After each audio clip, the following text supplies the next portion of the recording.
All right, I'm Mike Springmann. Some 15 years ago now, I was chief of the visa section at the CIA's consulate at Jeddah, Saudi Arabia. In Jeddah?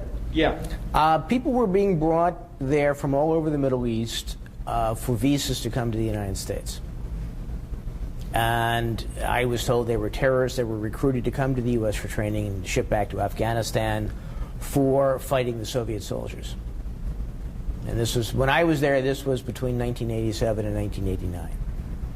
And it wasn't until I got back to D.C. and talked to the journalist Joe Trento and a couple of other people. One was a guy connected with a local university here in D.C. and another fellow who was with another government agency. But I learned that, you know, it wasn't visa fraud like I thought at the time. I thought somebody was being paid under the table for this, based on a conversation I had with a guy. And I thought that, you know, this was really strange, but I couldn't explain it. And then when Trento and these other people started talking to me, and I said, well, this explains the whole thing. The reason why there was this pressure, the reason why these guys who were not businessmen, who were not educated, who were essentially low-level clerk-type people, supermarket checkers, you know, guys who worked in an auto parts store, why visas were being demanded for them. And, you know, when I put the pieces together from my three contacts, it was people who were who were brought here, who were recruited by the CIA and its asset Osama bin Laden, to come to the United States for training as terrorists and to return them to Afghanistan to fight with the Soviet soldiers there and kill them. This was the end of recruitment for the Mujahideen in Afghanistan. And where they went in the U.S., I don't know. What they were taught in the U.S., I don't know. Never been able to find that out. Nobody seems to have an inkling of it. My understanding from talking to Celerino Castillo, who was a drug enforcement officer in Central America, was this was a favorite ploy of the CIA. They wanted to slip their guys into the United States, and they would have them apply through a legitimate travel agent, often through a legitimate tour group. You know, you'd have, I don't know, 20 people from you know, the church school or the Lawyers Association or something, would be going to the United States, and they get their guys in, they slip the paperwork and the visas in with the group, the travel agent would take care of them, bring to the American diplomatic post, they get their visa stamped and hand them back. You know, it's cover, it's nobody's there to ask questions, you're with a legitimate group, you know, why ask questions? The rule of thumb, I've been told, is that roughly 1/3 of the people who work for the State Department don't. I mean, I've been told this by a former station chief. I've been told this by a guy who's who was at the time at the Inspector General's office at the State Department. He's since retired.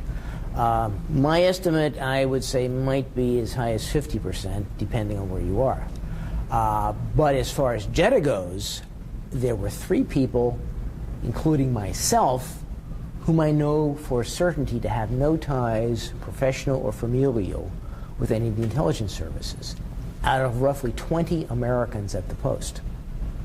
For example, in the consular section, there was a part-time visa officer. He didn't work for the State Department. At the time, I thought that my questioning what was going on, my filing a Freedom of Information Act lawsuit, got them to pull in their horns. Reading about the 15 of the 19 hijackers getting visas from the CIA's consulate at Jeddah, I thought, obviously, I didn't do any good at all. I was amazed at how subservient the Department of State was to the CIA, which I guess is natural given the huge contingent of spooks that work for the State Department or who ostensibly work for the State Department. And I really think that the security that they've got, where they've destroyed files or made files disappear that I was interested in. For example, I wanted the cable that talked about the Chinese Silkworm missiles were coming through the Jeddah port. They can't find it anymore. So, you know, the secrecy basically covers up wrongdoing, it covers up incompetence, and it covers up stupidity, and it covers up really dangerous programs that the U.S. government is involved in, like this nonsense about sending terrorists to Afghanistan with no thought as to what happens when the terrorists in Afghanistan don't have anybody to fight anymore. And they're kind of used to this. They kind of like being warlords and making money and writing about being top dog. And I'm willing to bet that the people that were trained by the CIA in the United States for Afghanistan are still in Afghanistan or in Iraq and are happily killing American soldiers and anybody allied with the United States or anybody thought to be in connection with the United States, like the Doctors Without Borders people, for example. And I've been stonewalled for 15 years by the U.S. government as far as the Freedom of Information Act goes. I mean, I'm amazed at how the law of the land isn't the law of the land. But why would they stonewall you?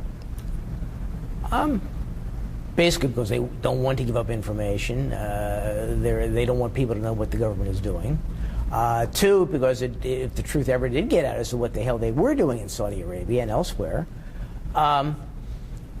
that people might scream for somebody's heads. You know, it might not happen. I mean, the American people don't want control of the CIA. There's an awful lot of people who think the agency is a wonderful institution and is protecting America instead of endangering America, which in fact it is doing.